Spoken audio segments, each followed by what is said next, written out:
Maharashtra 7 TV में आप सभी का स्वागत है। आइए बढ़ते हैं आज की खबर की ओर। फांसी के लिए भी तैयारी है हमारी। फांसी की शिक्षा दो हमें भी और जो लोग कर रहे हैं उन्हें भी। जब से राष्ट्रवादी कांग्रेस पार्टी और उद्धव ठाकरे जी की सरकार गई है, तब से सेलेक्टिव लोगों को टारगेट करके बड़े बड़े गुनाहों में डाला जा रहा है। जो शरद पवार साहब के गट के उनके फोटो निकाले जाते हैं। ED, election commission, income tax, crime, झूठे आरोपी, तड़ीपार, खोटे गुना, महिलाओं के ऊपर गलत नजर डाला, हाथ डाला। सबसे पहली बात ये बताना चाहता हूं कि ड्रग्स प्रकरण में ललित पाटिल नासिक में फैक्ट्री लगाता है और ये सारे आरोपी को पकड़ा जाता है, लेकिन उसमें खास तौर से जिसमें सेलेक्टिव फोटो निकाले जाते हैं, जो शरद पवार साहब के गट के उनके फोटो निकाले जाते हैं। आपको अगर मालूमात ही निकालना है, मेरी मनीषा ताई से एक आग्रह है और परांश साहब से भी आग्रह है कि आपको निकालना है तो सभी निकालिए फोटो। उसमें बहुत सारे लोगों के फोटो है, पुलिस वाले के फोटो है, राजकारण फोटो लोगों के फोटो है, उसमें शिवसेना वाले के साथ में फोटो है, बीजेपी वालों के साथ वाले के फोटो है, बहुत सारे फोटो मिलेंगे। उसके बारे में आपका कभी बोला नहीं गया। परांश साहब ने यह भी कहा कि इनके फोटो के साथ ट्रांसलेशन भी निकाला जाए। मेरे व्यवहार का सारे ट्रांसलेशन बिजनेस, तो जिसके बाकी सारे फोटो है उसके ट्रांसलेशन भी निकालेंगे क्या परांश साहब? मेरा ये सवाल है। सभी लोगों का ट्रांसलेशन, मैं अपने ट्रांसलेशन और बिजनेस और सारी चीजें के लिए तैयार हूं, सब निकालिए, लेकिन बाकी जिनके साथ भी फोटो है वो सारे ट्रांसलेशन परांश साहब निकालने बोलेंगे क्या? थाने कर होने के नाते, एक सामान्य खासदार होने के नाते, एक प्रवक्ता होने के नाते वो बोलेंगे क्या? पुलिस को मांग करेंगे क्या कि जितने भी लोगों के साथ ट्रांसलेशन हुआ है, चाहे वो गैंगस्टर हो, चाहे वो क्रिमिनल हो, उन सबका निकालेंगे?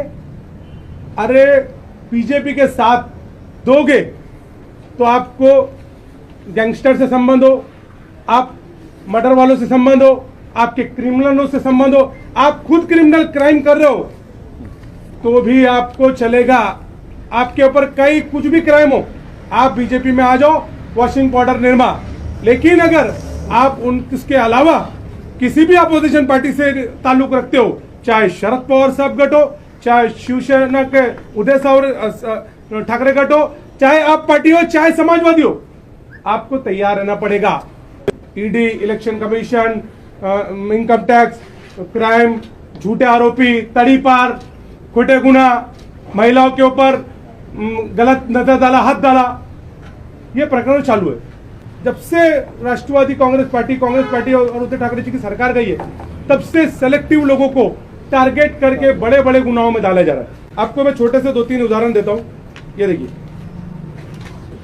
23/2/2023 को मैंने माननीय शरद पवार साहब और देश अपने महाराष्ट्र के गृह निर्माण मंत्री, गृह मंत्री देवेंद्र फडणवीस जी, चीफ मिनिस्टर, कमिश्नर, सबको पत्र लिखा 23/2/2023 कि मैं शरद पवार साहब का कट्टर समर्थक हूं और मैं शरद पवार साहब और जितेंद्र अवार्ड साहब के गट का हूं।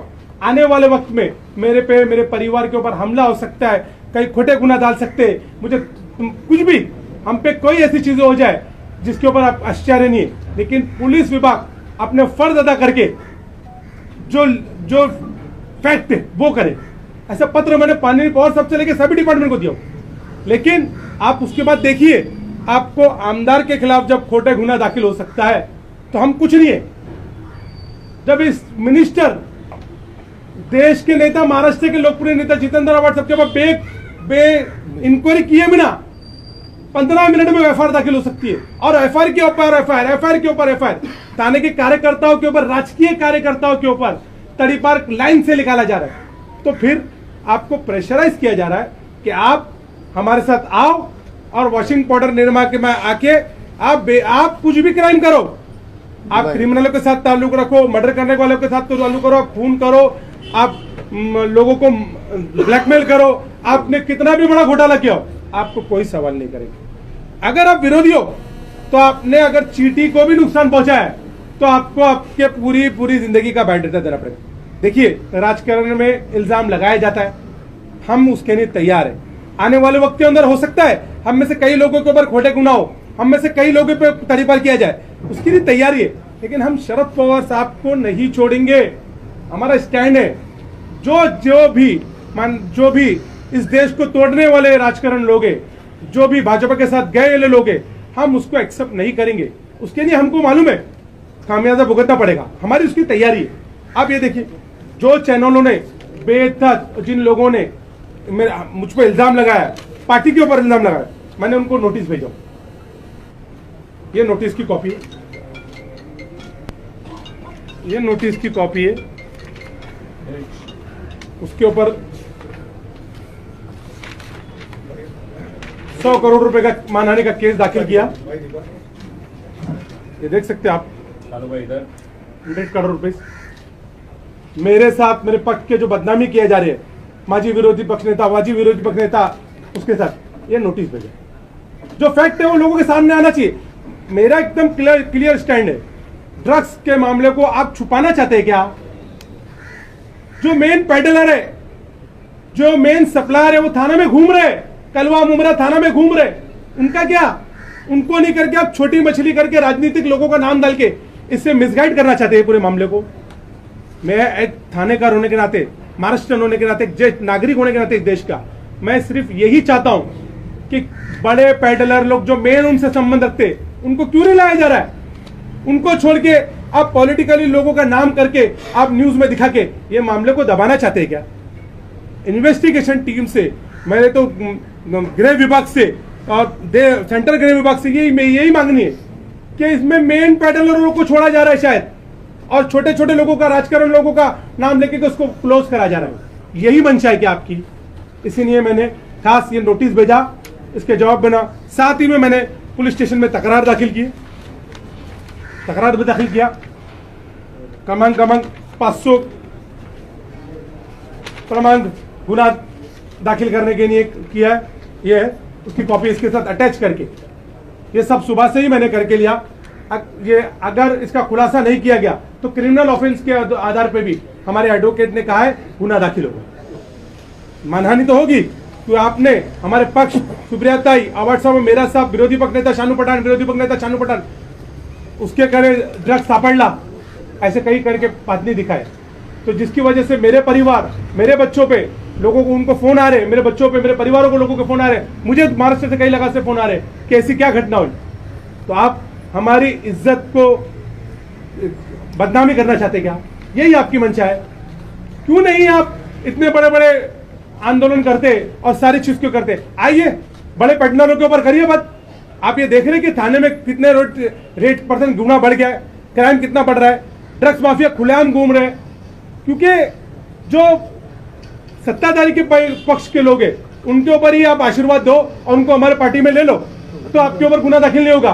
क्रिमिनल के हौसला बुलंद हो रहा है।